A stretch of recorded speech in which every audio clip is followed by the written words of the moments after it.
ഫിറോവിന്റെ കാലഘട്ടം മുതലേ കഴിച്ചു വന്നിരുന്ന 5000 വർഷം പഴക്കമുള്ള ഈജിപ്തുകാരുടെ ഇഷ്ടഭക്ഷണാണ് ഐഷ്. ഹബീബി അറബി ഭാഷയിൽ ഐഷ് എന്നാൽ ജീവിതം എന്നാണ്.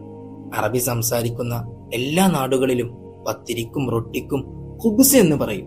എന്നാൽ ഈജിപ്തുകാർ മറ്റൊരു പേരിട്ടു, ഐഷ്, ജീവൻ എന്ന് തന്നെ. അത്രമാത്രം ആത്മബന്ധമാണ് ഐഷിനോടുള്ളത്. യൂസുഫ് നബിയുടെയും ഫറോവമാരുടെയും കൊട്ടാരങ്ങളിലും മൂസാ നബിയുടെയും ഹാറൂൻ നബിയുടെയും കുടിലുകളിലും ഒരുപോലെ സമൃദ്ധമാക്കിയ ഐഷ്. ലാ ഐഷ ഇല്ല ഐഷ്. ഐഷില്ലാതെ ഈജിപ്തുകാർക്ക് ജീവിതമേ ഇല്ല. വൈകുന്നേരം മാവ് കുഴച്ച് പിറ്റേന്ന് വരെ പുളിപ്പിക്കും. ശേഷം നല്ല കട്ടിയുള്ള റൊട്ടി ഉണ്ടാക്കി സൂര്യന്റെ ചൂടിൽ 2 മണിക്കൂർ വേവിച്ചതിന് ശേഷമാണ് അടുപ്പിൽ വെച്ച് ചുട്ടെടുക്കുന്നത്. ഈജിപ്തിലെ ഓരോ തെരുവുകളിലും ഐഷ് വിൽക്കുന്ന ചെറിയ കടകൾ നമുക്ക് കാണാൻ കഴിയും. നല്ല ചൂടുള്ള 100 കണക്കിന് ഐഷ് ചെറിയ മരക്കഷ്ണം കൊണ്ടുണ്ടാക്കിയ തട്ടിൽ നിരത്തി വെച്ച് സൈക്കിളിലാണ് ഐഷ് കടയിലേക്ക് എത്തിക്കുന്നത്. അത് കാണാൻ തന്നെ ഒരു സർക്കസ് പോലെയാ.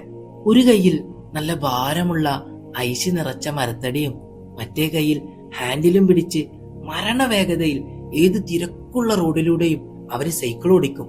ചൂടാറാതെ ഐഷ് ലക്ഷ്യസ്ഥാനത്തെത്തിക്കുക എന്നത് മാത്രമാണ് അവരുടെ ചിന്ത. ആഫ്രിക്കൻ രാജ്യമായിട്ടും ഈജിപ്തുകാര് ഇത്ര സുന്ദരന്മാരും സുന്ദരികളുമായി നിലനിൽക്കുന്നതിന്റെ പിന്നിൽ ഐഷാണെന്നാണ് അവർ പറയുന്നത്.